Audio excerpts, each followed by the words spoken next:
Fala galera brasileira, olha só, o Haaland deu aquela entrevista, no qual ele elogia demais o Brasil, disse que a Noruega não vai ter chances, praticamente chances mínimas ali contra a nossa seleção. Ele foi bastante humilde, bastante consciente, e a imprensa norueguesa parece que não caiu bem isso neles. Vamos ver aí a reação da imprensa da Noruega por conta dessa entrevista. Lembrando, todos os créditos estão aí na descrição. Torcida brasileira, créditos na descrição. Vou lá no canal deles que é muito top. Sem mais delongas, vamos lá pro vídeo. Yeah, it depends on how you want to look at it. If you want to look at it from a Norwegian point of view, you go, who cares, we won. Yeah. I was watching that game thinking Ivory Coast are a better side. I was watching the game unfold and I thought the Norwegian coach in the end was a lucky man, because watching Alexander Sorloth play right wing, I thought, who's come up with that idea? So I've not seen that before, especially when you had to chase Diamande back. So that felt a little bit, I was going to say left field, but right field if you like. And then Oscar Bob came on, had an impact. And then listen, Norway win the game, great scenes.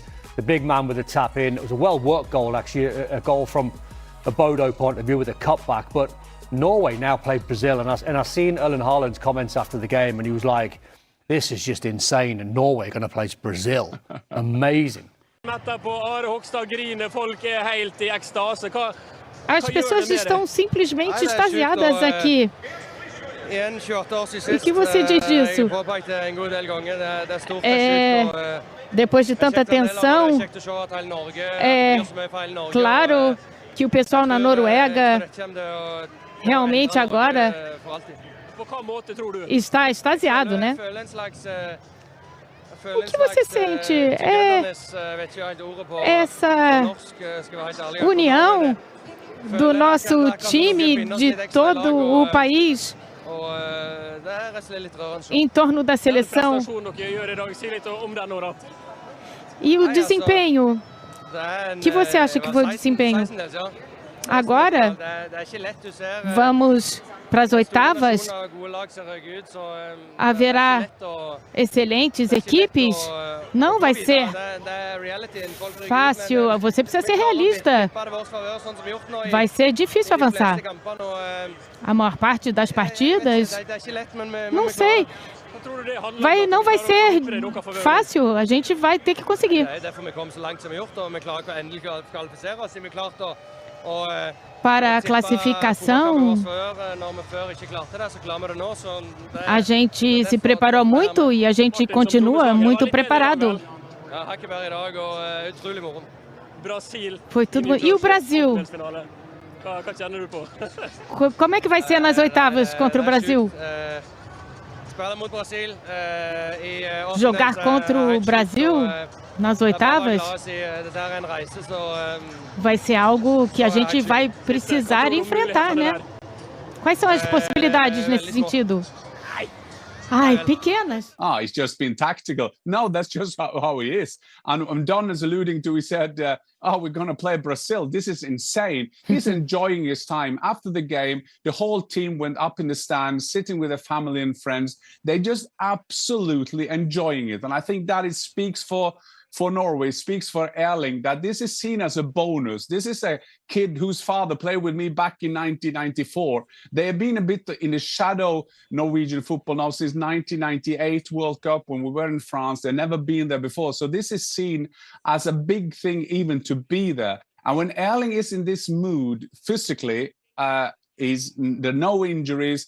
You can see his explosivity. I remember, did you see in the game where there was this set pieces when he headed the ball away, then he kicked the ball away, and then he went for his own pass. It looked like it was like unbelievable. It was like Forrest Gump out there when he went for that ball. and I think that was just a symbol of how he's doing. And the great thing about it is that when he is like this, the other players, they see, wow, this is the way to do it.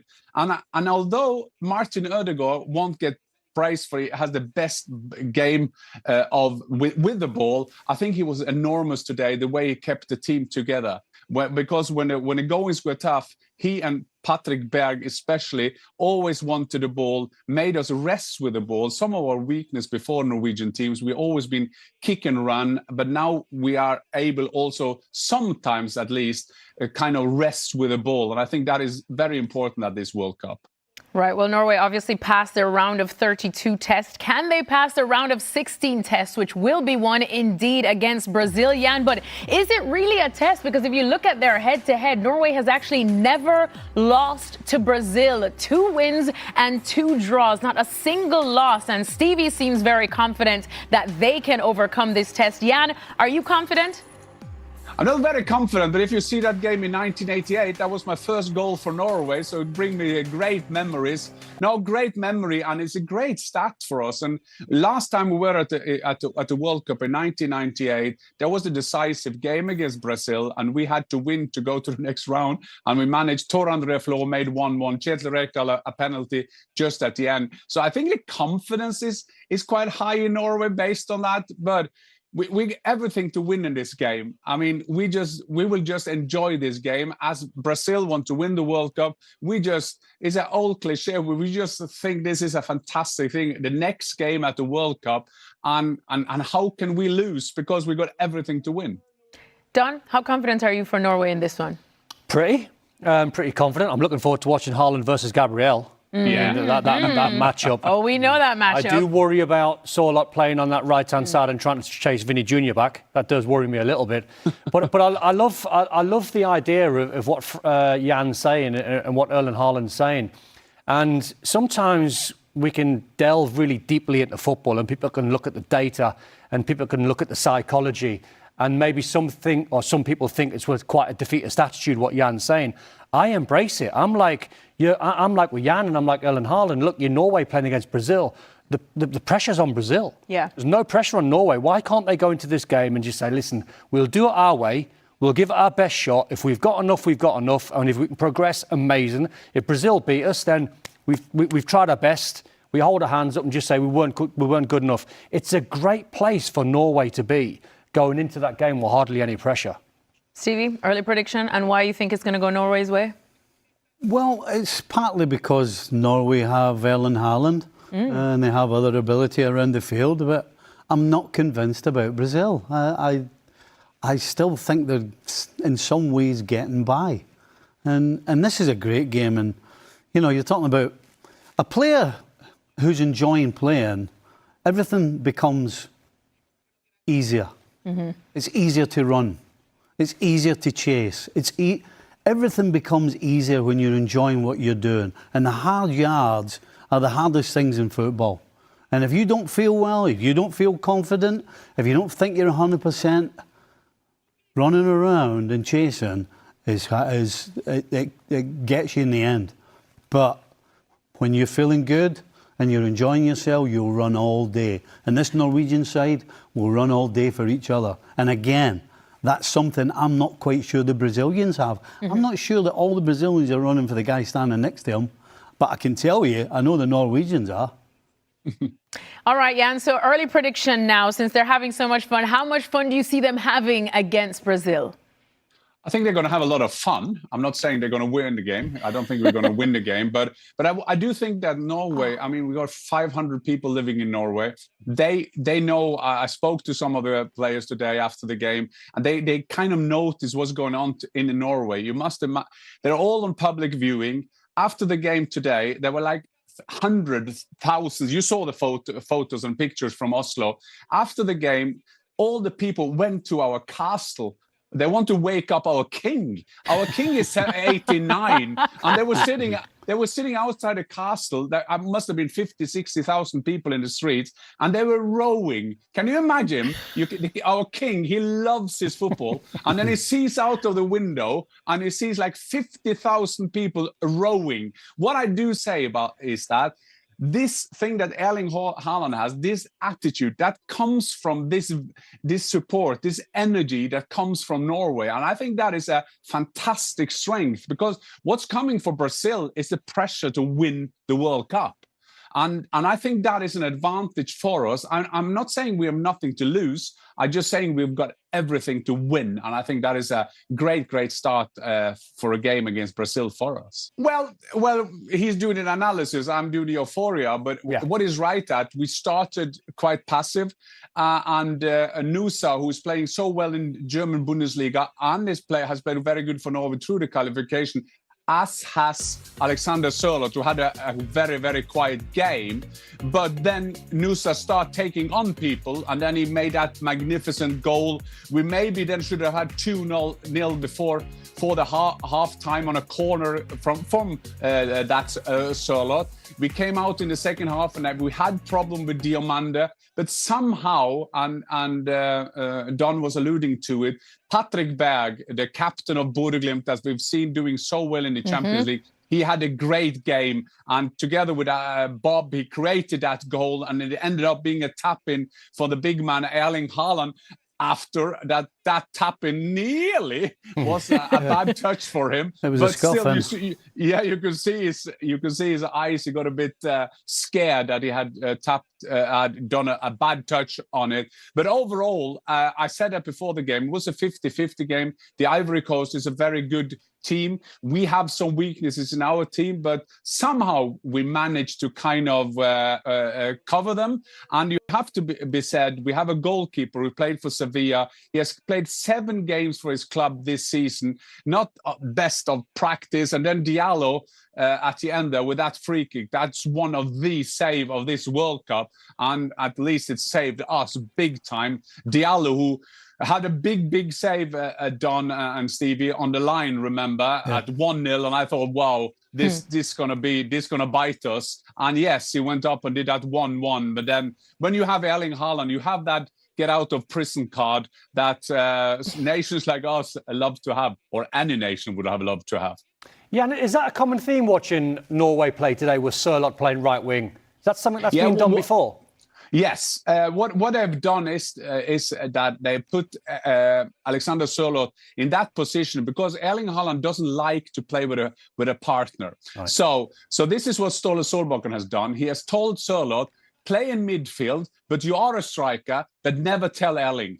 Erling has to think that he's playing all on his own. But as you were saying today, Sørloth was not in his best form. He hasn't been as good as he's been in the qualification games. And today, because when we played Diomande and when you play with Pedersen, Ryerson, the Dortmund player, injured, so he had to play with Pedersen. Then he had to chase back, and that took a lot out of his energy. And sometimes it's not right that the big man is the one you have to make the crosses.